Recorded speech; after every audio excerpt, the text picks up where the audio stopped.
Así que mi hijo empezó a decirme con insistencia: ¿cuándo vamos a ir a jugar básquetbol? ¿Y cuándo vamos a ir a jugar básquetbol? ¿Y cuándo vamos a ir a jugar básquetbol? Y pasábamos por algún lugar que tenía cancha de básquetbol y mira, papi, ahí hay cancha de básquetbol. Y no son jugadores de básquetbol mis hijos, ¿no? pero, pero era una insistencia de cuándo vamos a ir a jugar básquetbol, porque mis hijos saben que yo fui muy fan del básquetbol. Yo fui jugador de básquetbol en mis tiempos de juventud y era un buen jugador de básquetbol. Pertenecía a la selección de mi escuela desde la secundaria a la preparatoria y siempre estuve en la selección de básquetbol porque me apasionaba mucho jugar básquetbol. De hecho, llegaron a correrme de una preparatoria por pasármela solo jugando básquetbol y no entrar a clases. Entonces, imagínate qué tan apasionado era del básquetbol. Siempre me encantó jugar básquetbol. Mis primos y yo nos juntábamos e íbamos a una cancha que estaba cerca de la casa de mis padres y jugábamos básquetbol. Entonces mi hijo, en esa plática que alguna vez tuvimos, se le quedó muy grabado que yo fui buen jugador de básquetbol y mi hijo decía: quiero que me enseñes a jugar básquetbol. Quiero ser un jugador de básquetbol. Así que hasta el día de hoy sigue insistiendo: ¿cuándo vamos a jugar básquetbol? ¿Ok? Ahora, entienda que hace 30 kilos atrás no era lo mismo, ¿verdad? Entonces, hay mucha diferencia. Entonces, lo primero que pienso es: al primer salto que yo dé, mis rodillas van a sufrir. ¿Sí me explico? Pero eso no impide que pudiese llevar a mis hijos o que pudiéramos lograr tener una bonita tarde jugando básquetbol. Y mientras platicaba con mi hijo acerca del básquetbol, comencé a recordar algunas historias que me tocó vivir en el básquetbol y mi hijo me empezó a preguntar. Ahora mis hijos tienden mucho a investigar, a saber mucho acerca de deporte, de jugadores. Les apasiona el fútbol. No sé quién me los contagió en esta iglesia, pero ahora mis hijos son apasionados del fútbol y se saben los nombres de los jugadores y en qué equipo y de qué nacionalidad son, y que si van a contratar a uno, que si ya lo están vendiendo y el América lo quiere comprar. Y bueno, o sea, es una cosa terrible este asunto del fútbol. ¿Ok? Entonces, mis hijos en ese afán o en esa finalidad saben un montón de cosas que yo ni siquiera sabía, ¿no? Y papá, ¿y tú te acuerdas de jugador tal? No, hijo, no me acuerdo. Ah, pues es que es de tu época. Yo lo vi en un video. ¿No? Ahora que tienen acceso a todo a través de videos, pues se dan cuenta de muchas historias y empiezan a hacerme preguntas acerca de esto.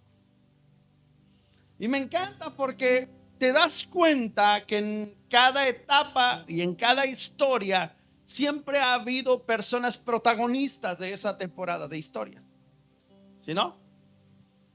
¿Se acuerdan de un goleador mexicano que le decían el matador? Y que en el mundial todos gritaban: dale matador. Luis Hernández, el matador. Bien que se acuerdan del nombre, ¿verdad? Y era jarocho, ¿eh? Y así en cada área de la vida siempre ha habido gente influyente, gente que marca la diferencia, gente que marca la historia. Por ejemplo, cuando usted escucha el término papa, ¿a quién le recuerda inmediatamente? A uno de los papas que más ha marcado la historia de la Iglesia Católica, ¿sí o no? Juan Pablo II. ¿Ok? Porque hay gente con cualidades y características que en alguna parte de la historia de repente, ¡pum!, fueron colocados en un lugar de preeminencia o de autoridad y pudieron brillar desde ahí, o hicieron cosas diferentes a los demás. Y aunque muchos pudieran haber ocupado el mismo lugar, siempre recordamos a quienes han marcado la historia. ¿Ok? Y de eso quiero hablarte este día. Así que voltea con el que tienes a tu lado y dile: toma tu lugar en la historia. Dile con convicción, toma tu lugar en la historia.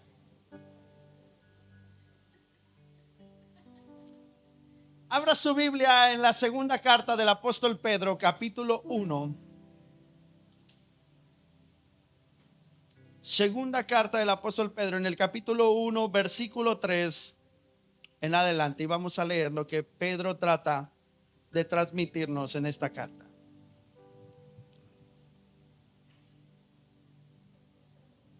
Segunda carta del apóstol Pedro, capítulo 1, del versículo 3 al versículo 14.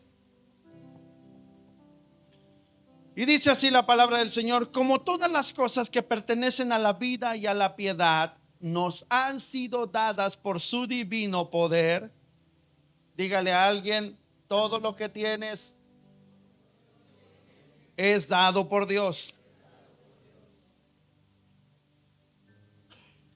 Y sigue diciendo, nos han sido dadas por su divino poder mediante el conocimiento de aquel que nos llamó por su gloria y excelencia, por medio de las cuales nos ha dado preciosas y grandísimas promesas, para que por ellas llegases a ser participantes de la naturaleza divina, habiendo huido de la corrupción que hay en el mundo a causa de la concupiscencia.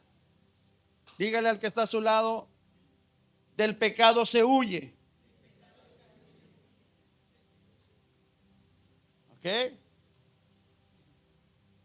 Vosotros también, poniendo toda diligencia, por esto mismo, añadid a nuestra fe virtud, a la virtud conocimiento, al conocimiento dominio propio, al dominio propio paciencia, a la paciencia piedad, a la piedad afecto fraternal, al afecto fraternal amor, porque si estas cosas están en vosotros y abundan, no os dejarán estar ociosos ni sin fruto en cuanto al conocimiento de nuestro Señor Jesucristo.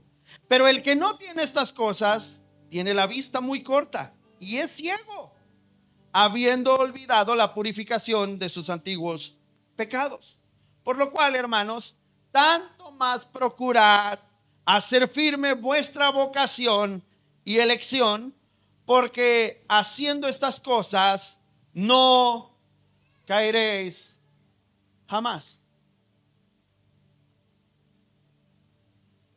Porque de esta manera os será otorgada amplia y generosa entrada en el reino eterno de nuestro Señor y Salvador Jesucristo. Por esto yo no dejaré de recordaros siempre estas cosas, aunque vosotros las sepáis y estéis confirmados en la verdad presente, pues tengo por justo, en tanto que estoy en este cuerpo, el despertaros con amonestación, sabiendo que en breve debo abandonar el cuerpo, como nuestro Señor Jesucristo me ha declarado. Qué interesante que Pedro esté escribiendo y Pedro sabe que ya se va a morir. Es una locura, ¿no? Porque cualquiera quizás estaría escribiendo su testamento en lugar de estar escribiendo una carta de amonestación para que tu vida cambie, tome un rumbo distinto y las cosas comiencen a funcionar desde la perspectiva de Cristo. Pero Pedro se dedica a escribir una carta que ayude a otros a cambiar su estilo de vida, a ser diferentes, justamente cuando sabe que está a punto de morir. Y es que tomar nuestro lugar en la historia no es algo tan sencillo, pero tampoco es algo tan complicado. El asunto es que el ser humano está acostumbrado, o en esta época, el ser humano ha querido cambiar el hábito de la búsqueda por el hábito de querer esperar y que las cosas sucedan. Pero nunca Dios ha de tomar a alguien que no está haciendo lo que le toca hacer en el lugar que le toca hacer, a la manera que Dios quiere que lo hagas. Porque Dios siempre ha de escoger personas que tengan alguna ocupación o que de alguna manera estén empleando su tiempo en hacer algo que agrade a Dios. Y si no, de alguna manera Dios te va a tomar de donde estés ocupado para cumplir su propósito. Pero de que Dios te quiere colocar en tu lugar en la historia, Dios lo quiere hacer. Así que déjame tratar de describir algunas características de lo que dice el apóstol Pedro a través de esta carta. Me llama la atención que en Mateo capítulo 12 haga alusión a algo que yo considero que tiene que ver con lo que Pedro nos está advirtiendo. Mateo capítulo 12, versículo 43 al 45 dice: cuando el espíritu inmundo sale del hombre, anda por lugares secos buscando reposo y no lo halla. Entonces dice: volveré a mi casa de donde salí, y cuando llega la haya desocupada, barrida y adornada, entonces va, toma consigo otros 7 espíritus peores que él, y entrados moran allí, y el postrer estado de aquel hombre viene a ser peor que el primero. Así también acontecerá a esta mala generación. Y a lo mejor tú no le encuentres sentido como yo se lo estoy encontrando, pero te lo voy a explicar. Resulta ser que Mateo nos está dando un panorama de una persona que ha estado poseída por un espíritu inmundo. Esta persona ha recibido la libertad, y cuando ha recibido la libertad es evidente que el espíritu inmundo se ha ido. Pero el asunto con los espíritus inmundos es que los espíritus inmundos tienen una asignación. Al igual que tú y yo tenemos una asignación en la tierra de realizar un trabajo, a los espíritus se les ha dado asignación. Y esta asignación tiene la diferencia en ellos, que de no llevarla a cabo ellos son castigados o son destruidos. Por esta razón es que un espíritu inmundo jamás se va a rendir y siempre va a buscar regresar al lugar de donde fue sacado. Porque ninguno de ellos quiere ser destruido o castigado. Entonces Pablo nos da un panorama de qué es lo que va a suceder de tiempo en tiempo. Jesús trae libertad, limpia la casa, la adorna, coloca cada cosa en su lugar, y parece ser que hay una función que el ser humano comienza a hacer para mantener la casa limpia. ¿Cuántos de ustedes alguna vez han recogido su casa y tienen hijos pequeños? ¿Y cuánto dura limpia la casa? Pones todo en su lugar. Y bueno, ustedes échenle números. ¿Cuánto dura limpia la casa? No, de hecho ni siquiera un día, Dani. Creo que cuando tengas hijos lo sabrás.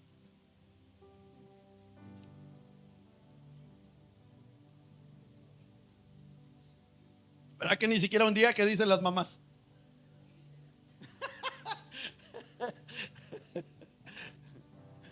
Si tienes hijos pequeños,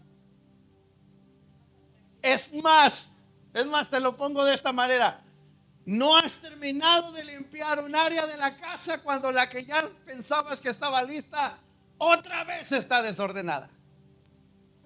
¿Sí o no? Qué estresantes para las mamás, ¿no? Porque dices, o bueno, luchemos contra el monstruo de los trastes sucios. ¿Cuántas veces al día lavas trastes? Dice mi mamá que los trastes son como la palabra de Dios, eternos.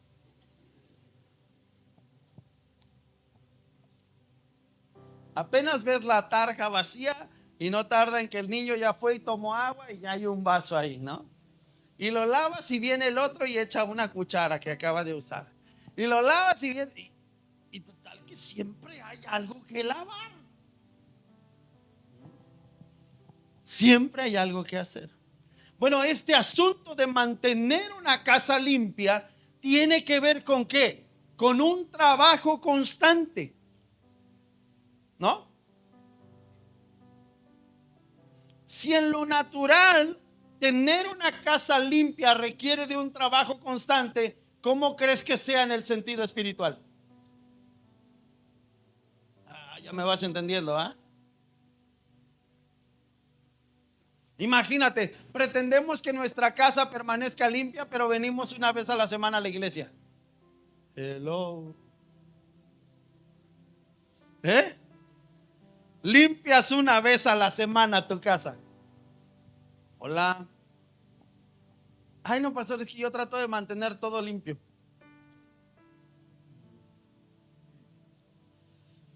Cuando llegue a su casa, haga el siguiente ejercicio. ¿Ok? Quiero que llegue a su casa y así como dice usted que mantiene su casa limpia, quiero que mueva un poco de lugar su refrigerador y vea qué tan limpia está su casa. ¿Eh? O arriba del refrigerador, pásele un trapo arriba al refrigerador, por favor. Hágalo. ¿Ok? O vaya a su estufa y levante el comal que dejó ahí y vea debajo de su estufa. A lo mejor la acaba de lavar, a lo mejor está brillando ahorita. ¿No? Pero mueva del lugar algo que lleva mucho tiempo en el mismo lugar. Solo haga este ejercicio. Y eso le va a decir qué tan limpio está cada área de su casa. Porque este pequeño ejercicio nos hace saber que hay cosas que no movemos de manera constante y que esas cosas que no se mueven son las que acumulan una suciedad que no constantemente se quita. Y no sé si se ha dado cuenta, pero cuando lleva tiempo algo sin moverse, esa suciedad comienza a pegarse. ¿Sí o no? Y ya no es nada más de barrer. ¿Ok? Ya vamos entendiendo cómo es esto de la casa. Y ahora Pedro nos está diciendo que la única forma de que nosotros encontremos nuestro lugar en la historia es que mantengamos la casa limpia y este asunto de mantenernos ocupados. Porque Pedro está diciendo que hay que tener ciertas características y que a cada una de ellas hay que añadirle otra cosa. Porque tener ciertas características no cubre toda la necesidad del hombre. ¿Ok? Por ejemplo, quizás usted tiene en su casa a una persona que es muy paciente. Su esposa o su esposo. ¿Ok? Pero si lo analizamos a profundidad, puede que sea muy paciente, pero a lo mejor tiene mal carácter. Hola.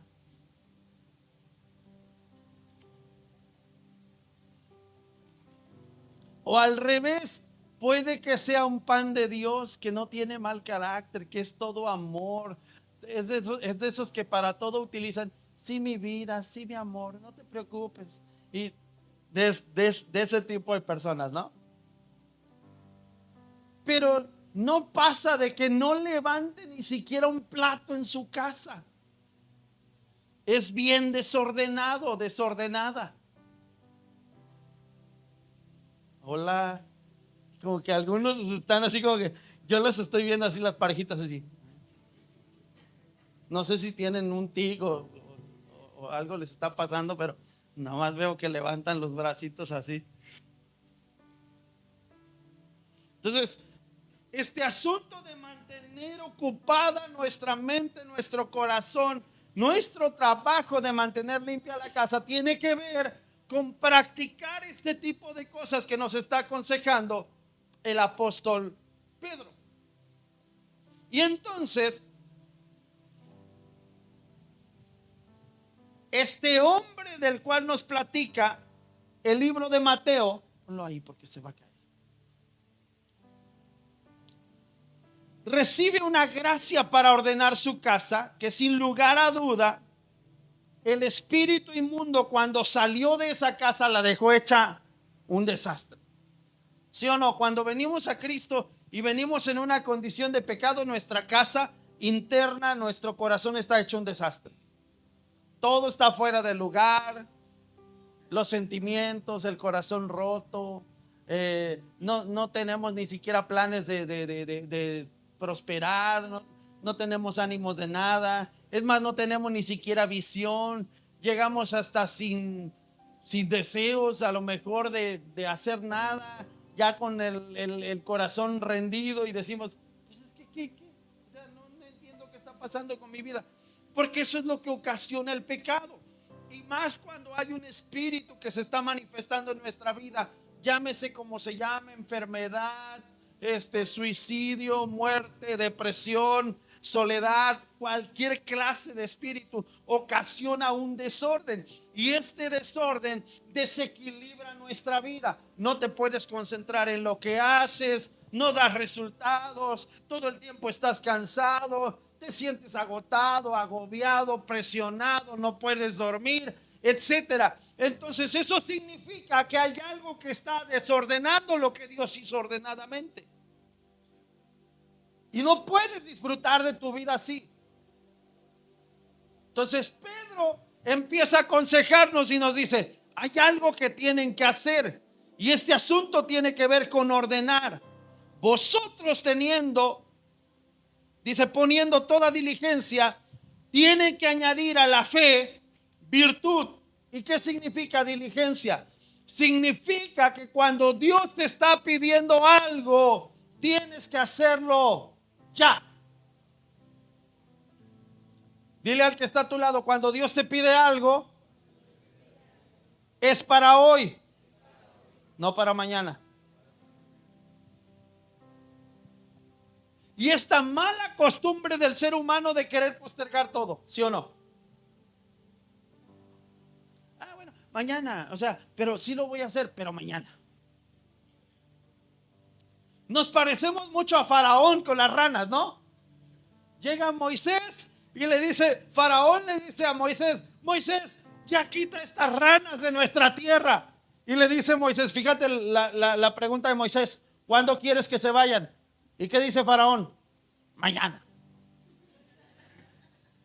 O sea, no manches, Moisés solo tenía que dar la orden y en ese momento las ranas se iban. ¿Pero qué dijo Faraón? Dígale al que está a su lado, creo que Faraón me representa. Pero ya no me va a representar más. Porque este asunto de postergar tiene que ver con que queremos los resultados sin que haya el esfuerzo que necesitamos hacer. Queremos el resultado o el beneficio sin que nos cueste nada. Ahora, entendamos este asunto de añadir a cada uno, porque el cristianismo no se trata de perfección, más bien se trata de un esfuerzo máximo por ser la mejor versión de nosotros. Pero aún en nuestra humanidad, nuestro esfuerzo máximo no podría alcanzar el estándar que Dios quiere de nosotros. Por esta razón es que Jesús, antes de irse a los cielos, le dice a sus discípulos, no los voy a dejar solos, les enviaré a un consolador. Es decir, porque ellos estaban dolidos porque se iba su maestro. Y luego les dice, el Espíritu Santo, el cual los va a guiar a toda verdad. Así que Jesús dice, bueno, ya me di cuenta que solos nomás no la arman, pero les voy a dejar un guía. ¿Para qué sirve un guía?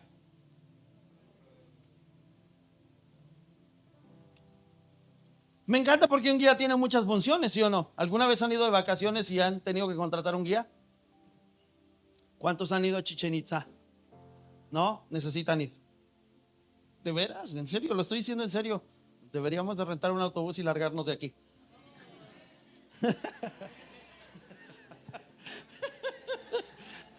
Algunos sí lo creyeron y otros como que medio lo quieren creer, pero ese sería un viaje interesante. Desde mañana, si quieren buscarlo, búsquenlo. Yo estoy más que puesto. El asunto, hasta despertaron algunos. ¿Dónde? ¿Cuándo? ¿A qué horas, pastor? Chichén Itzá. Cenotes, playa, agua azul. Amén. Así quiero que termines diciendo amén ahorita. El cristianismo se trata de un esfuerzo, de trabajar duro, de esforzarse al máximo por todas las promesas que Dios ya nos dejó. Porque aunque somos un grupo de pecadores que hemos reconocido nuestra condición y estamos en el proceso de cambio, nuestra naturaleza misma sigue siendo pecaminosa. Es decir, puedo ser pastor, puedo ser profeta, puedo ser evangelista, puedo ser maestro, puedo ser apóstol, pero sigo siendo ser humano. Así que sigo estando sujeto a equivocarme. Este asunto de que la gente señale y juzgue errores tiene más que ver con la condición de la propia persona que señala los errores. Porque esa persona no se ha dado cuenta que está en el mismo nivel, en realidad, que la otra persona, solo que en diferentes facetas o en diferentes problemas. ¿Ok? Pongamos un ejemplo sencillo. Juzgamos al que entró a una casa a robar, ¿ok? Y dices, se metió a la casa, se llevó la tele, la pantalla y esto. Tú has entrado a la casa de Dios y te has robado los diezmos y las ofrendas.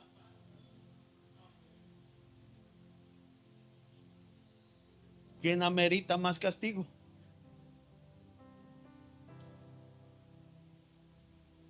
¿Ya me entendió? Ya no me quiere entender.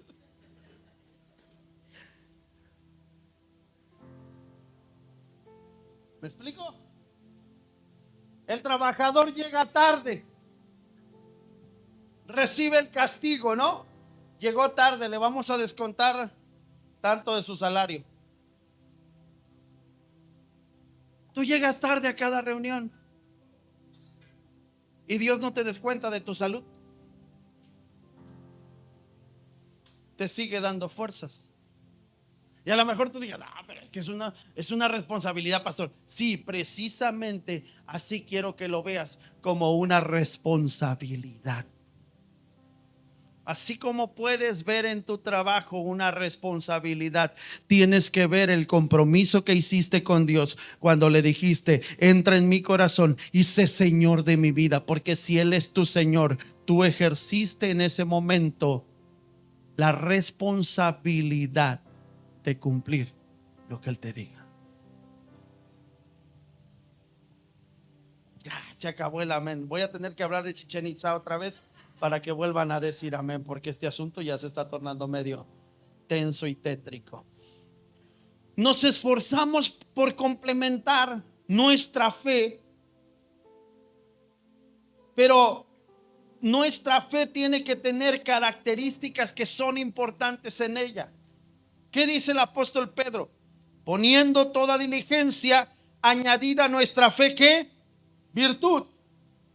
Y la virtud es la característica que demuestra una excelencia de carácter.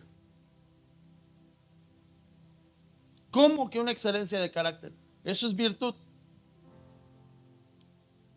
En otras palabras, tu fe debe de estar acompañada de una reacción correcta.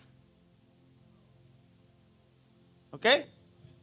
Yo te pregunto, ¿cómo reaccionas cuando algo te incomoda? ¿Correcta o incorrectamente?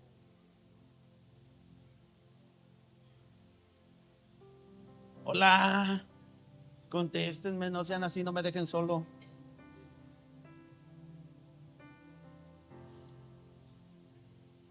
La virtud se demuestra en generosidad hacia los demás y no simplemente está motivada por el sentido del deber. En otras palabras, Chihuahua, me voy a meter en broncas. Hablé de los que roban y de los que se roban el diezmo. La virtud se demuestra en que cuando yo vengo a dejar lo que le corresponde a Dios aquí, tengo que venir con la actitud correcta. Porque si no lo hago con la actitud correcta, no me sirve de nada hacerlo. Por eso yo siempre he dicho y lo he enseñado en esta iglesia un montón de veces. Creo que somos de las pocas iglesias donde no exigimos el diezmo. Esta es una actitud del corazón y es voluntario. ¿Por qué razón? Porque si tú no tienes la actitud y tú lo ves como una obligación, no te va a producir absolutamente nada de bendición. No te va a producir nada. Mejor quédate con tu dinero, gástatelo. Pues si ya le has robado un montón a Dios, pues ahora gástatelo. Eso es lo que hacen los rateros, ¿no? Entrevistaron a una señora porque acababa de morir su hijo y la señora estaba llore y llore y le dicen a la señora, señora, pero ¿por qué? ¿Usted qué dice? ¿Cómo está el caso de su hijo? No, pues es que él nada más era ratero, pero no le hacía daño a nadie. Él nada más robaba. Señora, pero todo señala que su hijo andaba mal porque lo encontraron en la moto que iba, era robada. Sí, pero esa ya la tenía desde una semana antes. Señora, pero era robada. Sí, le estoy diciendo que sí se la robó, pero era de una semana antes.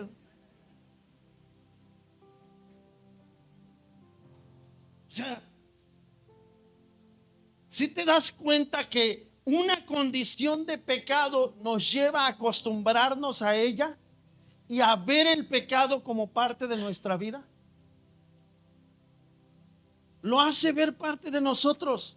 Imagínate qué tan acostumbrada estaba la señora al robo de su hijo que lo veía como parte de su vida. O sea, no le hacía daño a nadie. Señora, lo encontraron una bolsa con 18 celulares. Sí, sí, está bien, eran robados, pero ¿por qué me lo matan si no les hizo nada? Imagínate a qué grado ya está tomando su condición de pecado. Para ella robar, ¿qué significaba? Nada.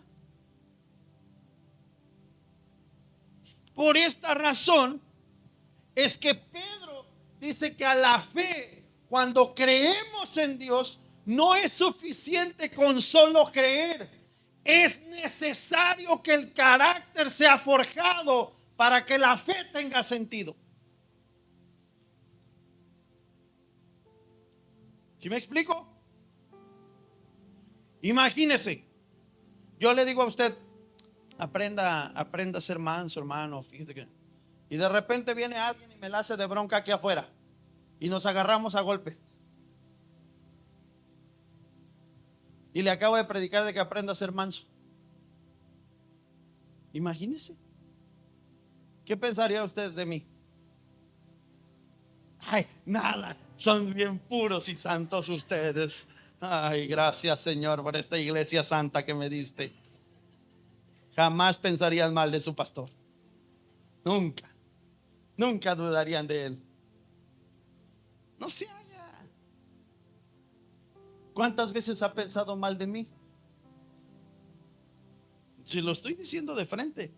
Y le voy a decir por qué. ¿Basado en qué? Basado en cosas que a usted no le gustaron que yo hice.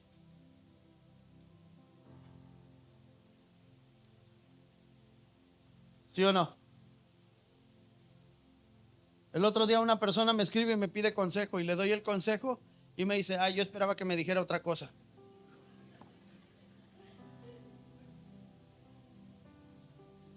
Ahora sí que si ya sabe cómo soy, ¿para qué me escribe? Si me va a pedir un consejo, le voy a dar el consejo más acertado que yo encuentre en la Biblia, porque se trata de que cambie el rumbo de su vida y de su corazón, ¿no?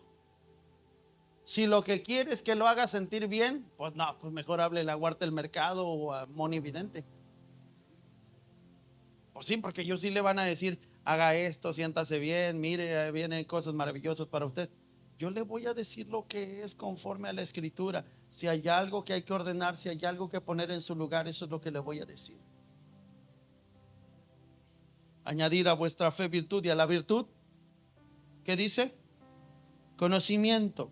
Conocimiento tiene que ver no con solamente tener el conocimiento de la palabra. Acuérdense que conocimiento tiene que ver con revelación. ¿Quién es Dios para usted?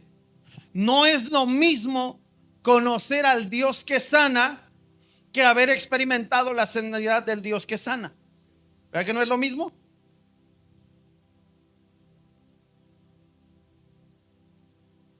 Imagínese, no es lo mismo, no es lo mismo que yo diga, bueno, pues es que se siente muy feo cuando a un hijo le pasa algo, etcétera.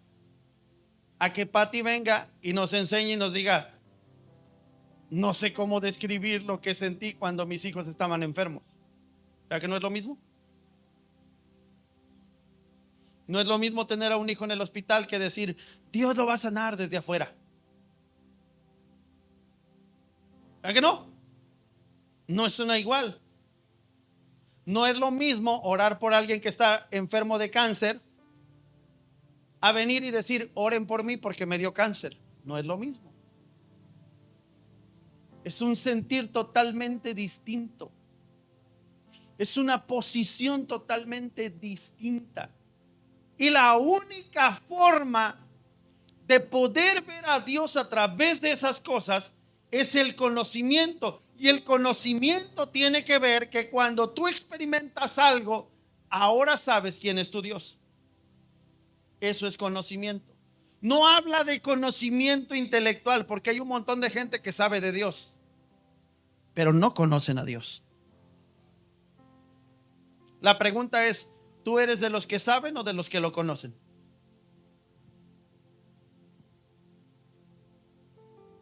Porque este asunto de conocer a Dios tiene que ver con la experiencia que hemos tenido con Él. ¿Ok? Y este conocimiento revelado tiene que ver con el cumplimiento de su palabra en nosotros. No es lo mismo decir, me mordió un perro cuando iba por la calle, que estuve metido en el foso de los leones. ¿Verdad? Imagínate que le cuentes al profeta Daniel tu historia, ¿no? Me correteó un perro, pero Dios estuvo ahí para librarme. ¿Cómo te vería el profeta Daniel?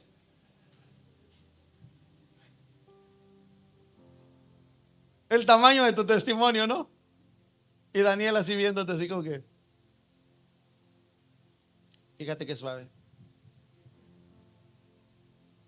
Porque eso es lo que va a pasar cuando llegues a la eternidad. Te vas a encontrar con esos hombres.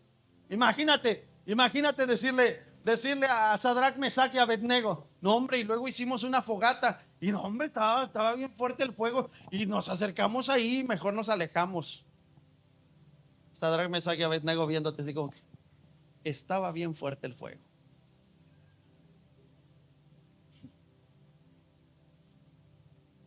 ¿Sí me explico? No, hombre, y luego nos fuimos de misiones. ¿Y qué crees? Estaba yo haciendo un huevito estrellado y ¡pum! Que se me cae el aceite, me quemó toda la mano. El apóstol Juan mirándote. A mí me metieron en aceite hirviendo, amigo, completo. Y no me morí.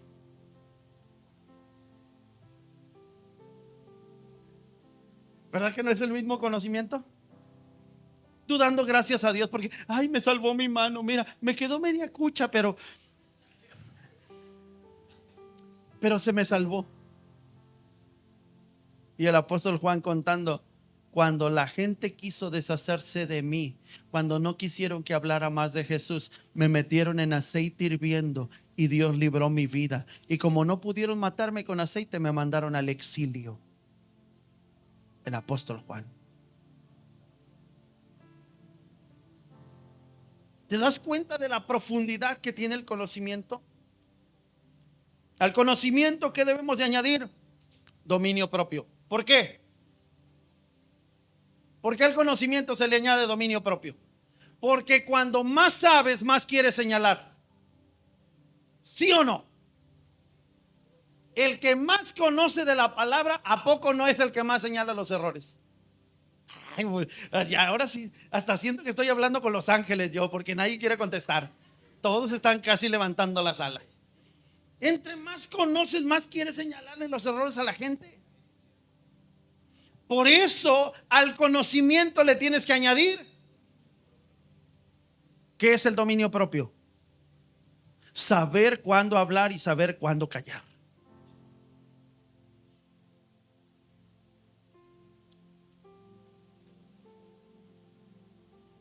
Así de sencillo. ¿Sabes cuándo hablar y sabes cuándo no decir? Absolutamente nada.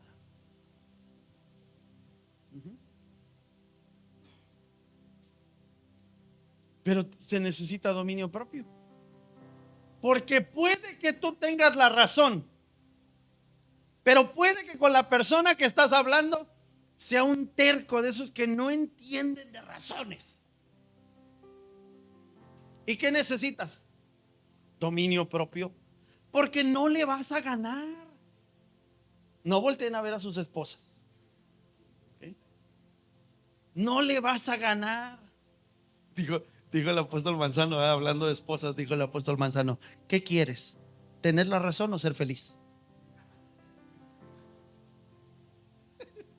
No puedes tener las dos.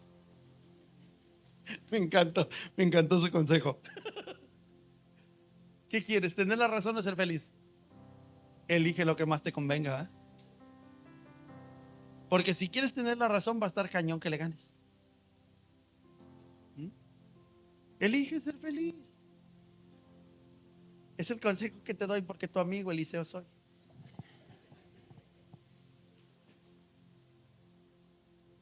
Tienes que añadir dominio propio.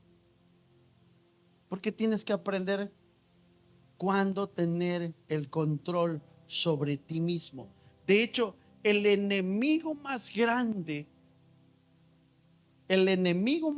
a enfrentar en la tierra eres tú mismo. Es más, el diablo ni siquiera es omnipresente. Tú estás pensando que el diablo te está tentando. No, el diablo anda por allá por China, allá anda induciéndolos a la guerra. O sea, ni te pela. ¿Te crees tan importante que el diablo va a estar sentado ahí en tu sala? Peca, peca, peca. Ah, amigo, este tiene cosas más grandes que hacer. ¿Sí me explico? Porque yo me imagino que el diablo a veces ha de llorar de tanto que le echan la culpa. Pobrecito, ha de estar triste, ¿no? Imagínate saber que ya está derrotado desde la cruz del Calvario y luego tener que aguantar que todos le echen la culpa. O sea, en realidad el enemigo a vencer está dentro de ti. Es tu propia carne, es tu viejo hombre, es tu vieja naturaleza, es el germen del pecado que está metido en ti.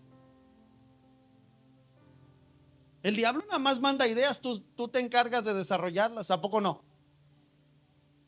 ¿A poco no? Miren, cuando yo vivía en Mérida, le cuento cosas que a mí me pasaron. No me estoy inventando nada. Pero iban a la casa que rentábamos. Bueno, para empezar, la casa que rentábamos, yo no sé ni por qué rentamos esa bendita casa. Ah, bueno, sí, ya me acordé, porque no había otra. Pero rentamos esa. Y es que estuvimos buscando cerca de la colonia, cerca de la iglesia, y no había otra. Y esa casa tenía una Virgen de Guadalupe, así, pero de 2 metros. Y la señora dijo, es que no la puedo sacar. Dije, pues ahí déjemela, que me haga compañía. Y rentamos esa casa. De veras, había un altar, o sea, la Virgen Sota tenía 2 metros. Yo no tengo problema, si no iba a dormir con ella. Entonces, pues ahí la dejó, ¿verdad? Nada más le echó una sábana encima, le dije, no, quítesela, se ve más tenebrosa así con sábana. Ay, si me da miedo, y ganó la, no, no manche. Perdón, es que les tengo que contar mis aventuras. Y luego rentamos esa casa y empezamos a levantar, a edificar iglesia y empezamos a orar. Todos los días yo me iba a la iglesia a orar a las 6 de la mañana. Todos los días estaba yo en la iglesia orando, orando, orando. Y evidentemente el reino de las tinieblas empieza a moverse alrededor de ti. al cabo de un mes amanecían en mi puerta, así en la puerta de la casa, amanecían montones de sal, amanecían montones de tierra, amanecían amuletos ahí tirados. Y yo todas las mañanas salía y no creas que yo me asustaba. Yo decía, chingüetas, pues a barrer, vámonos. Agarraba, barría todo, le echaban un bote de basura. Y había al lado de la casa, había un negocio. Y la persona del negocio todos los días salía y lavaba ahí el frente. Decía, oiga, yo veo que usted nada más recoge las cosas. Es que es bueno lavar. Y le dije, pero pues no pasa nada. O sea, no, es que tiene que lavar todo para que todo se vaya, todo lo malo. Esa es la envidia de la gente.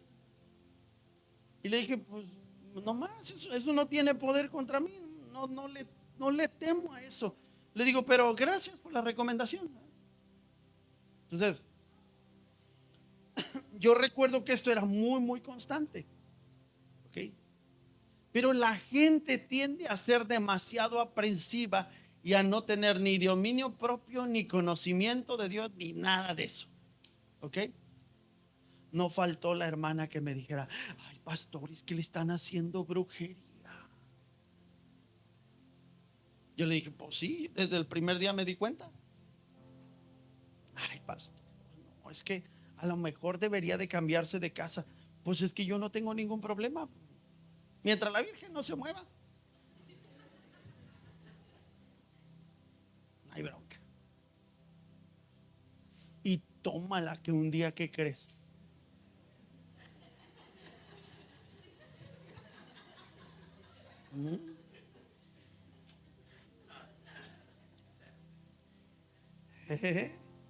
En la madrugada que se empieza a escuchar en la sala de la casa que alguien andaba caminando.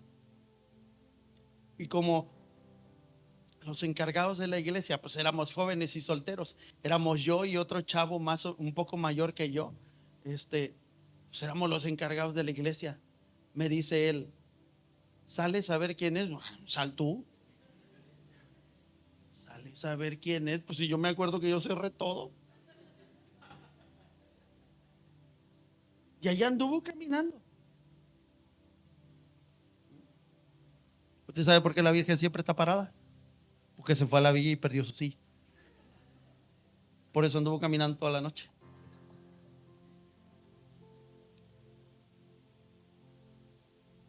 Llegó a un punto, llegó a un punto en el que la gente empezó a creer más en lo que veían que me hacían a mí como pastor que en lo que yo pasaba tiempo para enseñarles. Entonces yo decía, me tardo 1 hora y media de enseñanza y estos nada más se están fijando en si me están dejando la tierra del panteón afuera de la casa. ¿Sí me explico? Es tanta nuestra falta de conocimiento y de revelación de Dios que a veces ponemos más atención en lo que el diablo hace y a eso le dedicamos nuestro tiempo que a lo que Dios quiere hacer con nosotros. Por eso no encontramos nuestro lugar en la historia. A veces me siento con personas a platicar y las pláticas son de, oye, ¿y usted qué cree, pastor? ¿Usted cree en los demonios? ¿Usted cree en esto? Y yo a veces digo, tiene tiempo de preguntarme otras cosas y se pone a preguntarme que si la luz se prendió sola en su casa, que si será un espíritu, que si hay que echar fuera el demonio, que si... Aproveche su tiempo y conozca a Jesús. Lo que usted necesita es conocer a Jesús, que Jesús se revele a su vida. Usted no necesita que le hable del diablo, de lo que él hace, porque usted ya lo está viendo. Usted lo que necesita es resolver el problema que está viviendo, y el problema se resuelve conociendo a Jesús.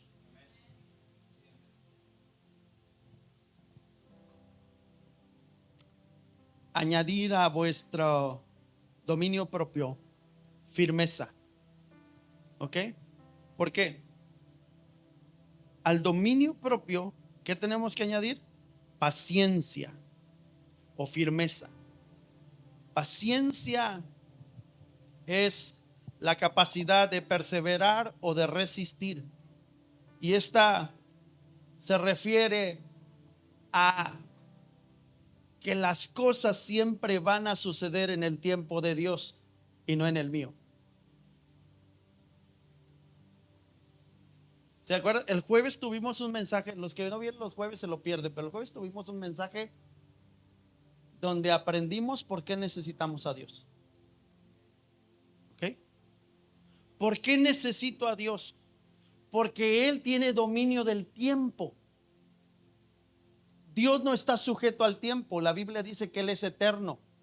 Por eso es que la Biblia dice que en el cielo, en donde está Dios, no hay día y no hay noche. Él es eterno. No necesita regirse por el tiempo de los hombres. ¿Sí me explico? Entonces, como Él no se rige por el tiempo de los hombres, Él hace las cosas cuando Él determinó hacerlas. Pero a nosotros nos cuesta trabajo eso. Por ejemplo, en el caso de Abraham, si para Dios un día es como 1000 años y Abraham esperó 25 años, ¿cuánto tiempo crees que tuvo que esperar Dios para cumplir su promesa? Segundos. Pero para Abraham significaron 25 años. ¿Sí me explico? Por eso es que a la fe, al dominio propio le tenemos que añadir paciencia. ¿Por qué razón? Porque somos desesperados, queremos que las cosas sucedan ya. Yo también quisiera tener un cuerpo atlético mañana, despertarme y decirle a mi esposa, mira, ya los cuadritos. Y te duerme, chiquita. Ahorita sí, porque parezco almohada.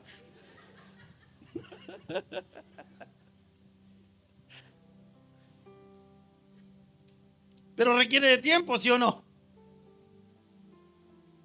Imagínense, yo veo, ay, perdón, es que ya estoy encarrerado, ya agarro con todos.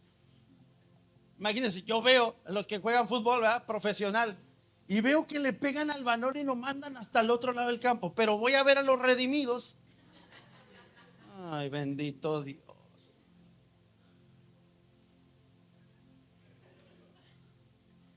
¿Verdad? ¿Sí o no? ¿Sí me entiende lo que estoy tratando de decirle? O sea, y si te estás dando cuenta lo que te hace falta y sabes que no, los futbolistas no se forjaron de la noche a la mañana. Ah, no, pero le empiezas a decir a todos los redimidos, no, es que no dan el pase bien, necesitan aprender y peguen bien y peguen que no sé qué, y así se le pega y con el empeine y con él. Entonces, amigo, los que le pegan así llevan años entrenando. Nosotros empezamos el año pasado y perdíamos 15-0. Dale gracias a Dios que ahora perdemos 3-0.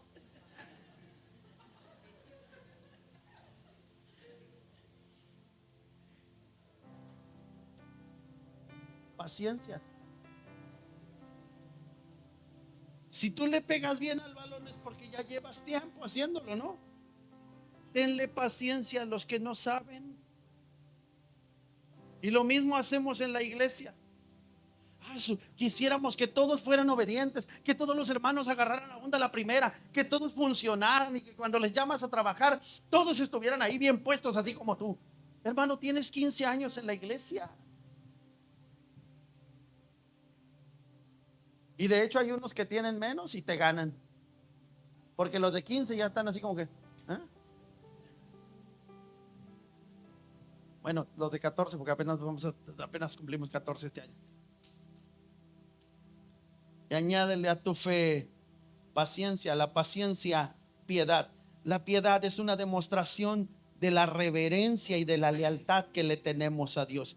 Quiero terminar con lo siguiente. Comencé hablándote de mi hijo y de cómo mi hijo quería ir a jugar básquetbol. Porque pensé en esto para finalizar. Pensé en lo siguiente. Todos tenemos un lugar en la historia. Todos. Somos únicos. ¿Ok? Todos fuimos llamados para marcar la diferencia en algún área de la tierra, en algún momento de la historia de alguien más. Eso nadie lo quita. La creación de Dios en nosotros es única. Es más, somos tan únicos que todos tenemos una huella digital diferente. un tono de voz diferente. Imagínate qué tan únicos somos. Quiero que me pongas la primera imagen que te pedí.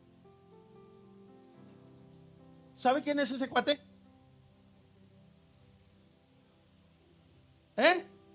¿No lo conocen? ¿Quién es? Michael Jordan. Es que ellos sí son de mi rancho, por eso saben quién es. Pon la otra. Es el mismo. Ahora pon la última. ¿Saben quién es ese? ¿Y por qué ahora todos sí saben?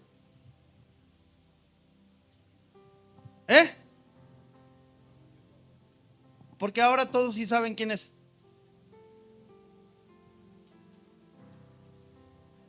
Porque ese deporte fue lo que lo hizo exitoso. ¿Sí o no? Era el año de 1993. 1993.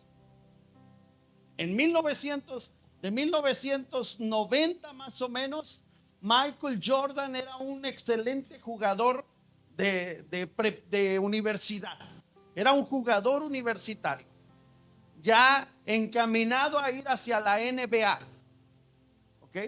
Era un excelente jugador universitario.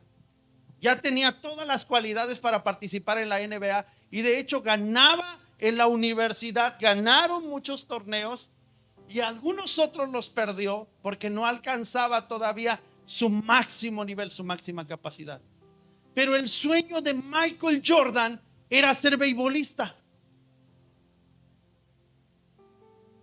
Y él lo dijo. 1993, Michael Jordan se retira del baloncesto y dice: voy a ir a cumplir mi sueño como beisbolista. ¿Cómo crees que le fue? ¿Te lo imaginas de beisbolista? El tipo de 2 metros con un bat. Yo creo que le quedaba como palito de paleta, como el micrófono.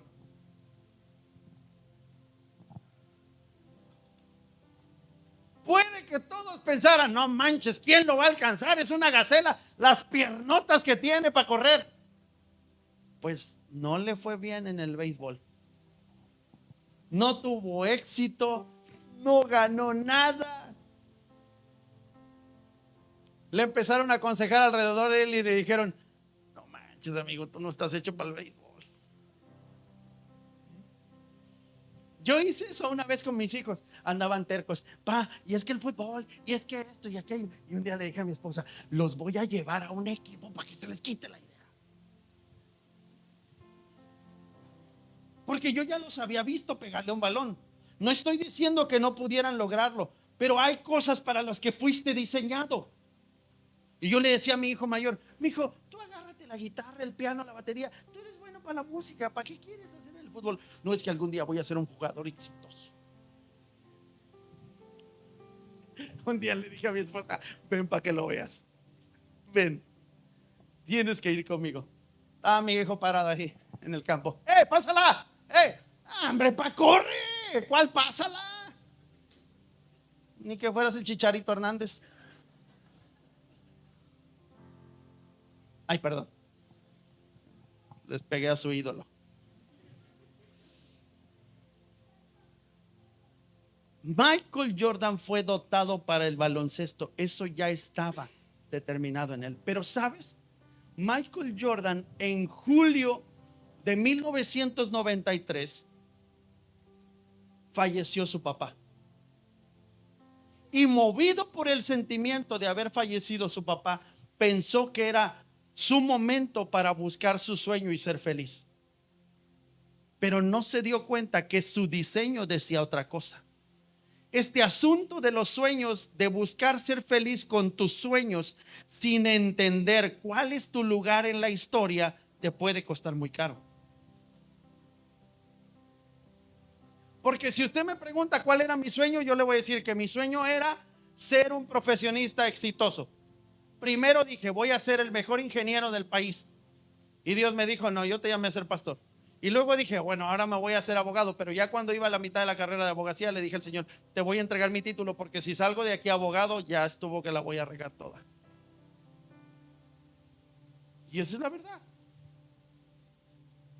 Y terminé mi carrera y le entregué mi carrera al Señor, porque yo entendí cuál era mi diseño. Por eso es que cuando la gente me dice, tú eres pastor nada más por sacar ganancias de la gente, le dije, no, amigo, si tú supieras cuánto pongo yo para la iglesia. Si yo quisiera volverme millonario, créeme que me dedicaría a mi profesión y tendría muy buen trabajo. Si eso quisiera. Pero no busco eso. Entendí que mi felicidad no estaba en un sueño personal, sino en el sueño que Dios había puesto para mí, para este tiempo. Así que Michael Jordan tuvo que entender, porque la frustración que tuvo cuando se fue a ser jugador de béisbol le salió muy cara. ¿Por qué razón? Porque tenemos que entender lo que dice el apóstol Pedro. Tenemos una vocación y una elección. Es decir, la vocación es que fuimos llamados para algo, pero fuimos escogidos para ocupar un lugar en la historia. Esa es la razón de ser escogidos. Que ser escogido tiene que ver con ocupar el lugar que te pertenece en la historia. Ser llamado es que Dios te dé la oportunidad de acercarte. Pero ser escogido es que Dios te ponga en el lugar donde te quiere en la historia. Ahora tú tienes que identificar cuál es tu lugar. Porque cambiar de identidad solo por perseguir un anhelo de tu corazón te puede salir muy caro. Todos vimos a Jordan con ese uniforme de béisbol, pero nadie lo reconoció. Solo aquellos que lo conocen y que saben un poco de su historia. Pero tú lo ves con el uniforme de baloncesto, y cuando lo ves con el uniforme de baloncesto dices, ese es el hombre exitoso que ahora tiene una marca de tenis, gorras, playeras y un chorro de cosas, y que sigue haciendo dinero a pesar de los años. Encontró su lugar en la historia. Pero ojo, la característica de Michael Jordan es que Michael Jordan, en su mejor época de juego, que fue cuando volvió a los Toros del Chicago, cuando él vuelve a los Toros del Chicago, los Toros del Chicago habían decidido quitar la playera con el número 23 que le pertenecía a Michael Jordan. Decidieron que nadie era digno de ocupar esa playera. ¿Por qué? Porque todos tenemos un lugar. Y eso es lo que tú tienes que entender. Nadie puede ocupar tu lugar, porque el lugar donde Dios te colocó es el lugar donde Él quiere que brilles.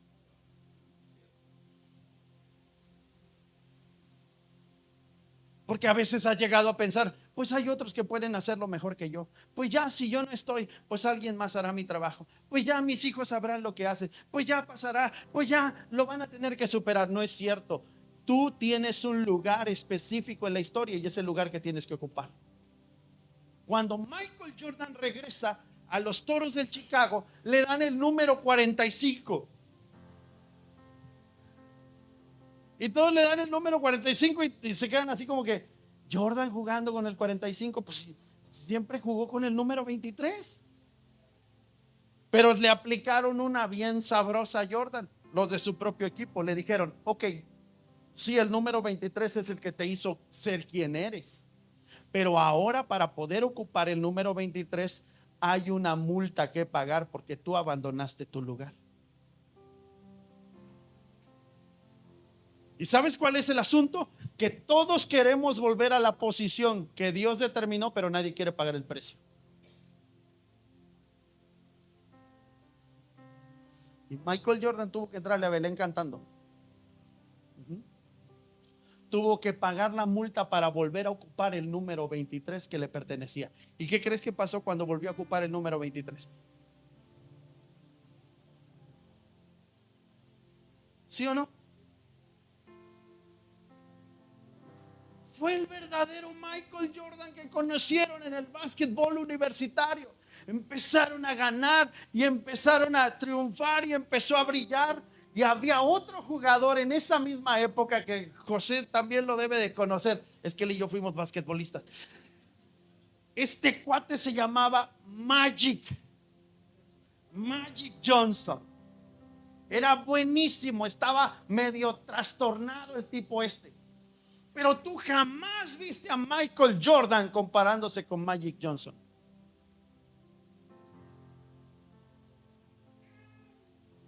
¿Por qué? Porque tienes que entender que tu lugar en la historia es único, no te pareces a nadie. El diseño de Dios es tan perfecto en ti que aunque te digan raro, tu rareza es necesaria.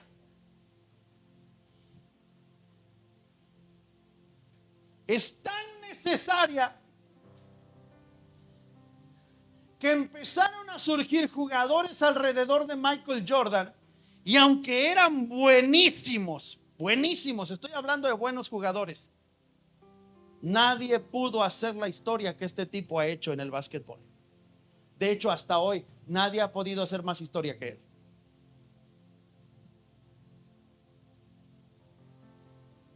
Si encuentras tu lugar en la historia, tienes que rechazar las comparaciones. ¿Por qué? ¿Sabes por qué razón su logo es un tipo que está así abierto y con un balón? Porque su estilo era único. Decían que este hombre volaba porque desafiaba la gravedad. Nada más para que entiendas un poquito, es casi este es lo del área pequeña de la canasta de básquetbol, casi es esta distancia, que son creo que 3 metros. Cuando este cuate llegaba al área de tiro de 2 puntos, él podía brincar desde aquí hasta encestar en la canasta. Y su movimiento era el mismo movimiento que está en su logotipo de Jordan: abrir las piernas y como si estuviera volando, llegar hasta la canasta y encestar. Ese era un típico tiro de Michael Jordan.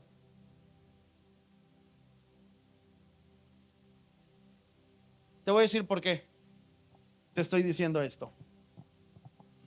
Porque hay cosas que solo a tu manera pueden ser hechas. Y esa es la marca, ese es el sello de tu vida. Y el sello de tu vida no puede ser cambiado por nadie más, porque no necesitas pararte a nadie para saber que eres exitoso. No necesitas parecerte a nadie. Necesitas ser quien eres.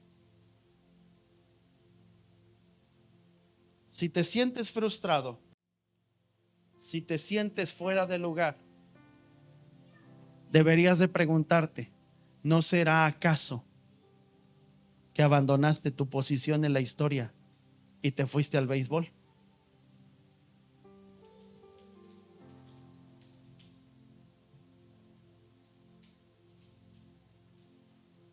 El tipo que más títulos ganó en la historia del baloncesto, Michael Jordan.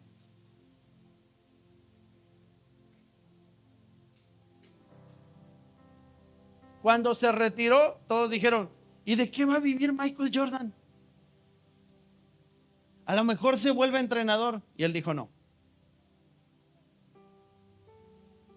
Hizo su propia marca.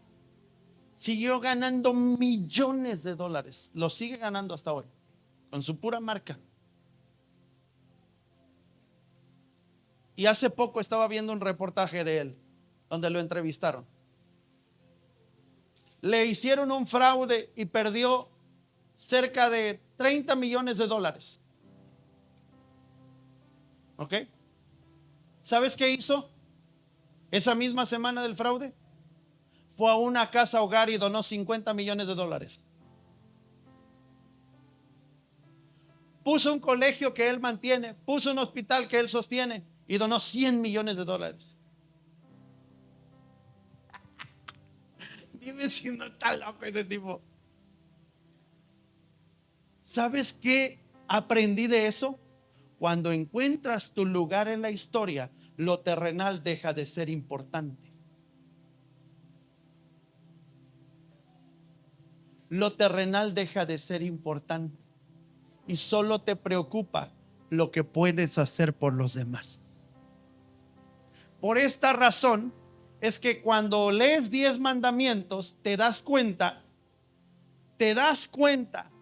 que solo 3 mandamientos tienen que ver, solo 3 mandamientos tienen que ver con lo espiritual y 6 mandamientos tienen que ver con lo terrenal. ¿Por qué razón? Digo, solo 4 mandamientos tienen que ver con lo espiritual y 6 tienen que ver con lo terrenal. ¿Por qué razón?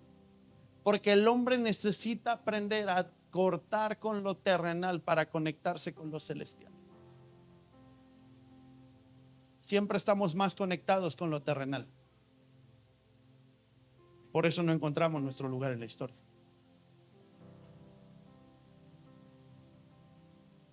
¿Cómo encontró David su lugar en la historia? Conectado con el cielo.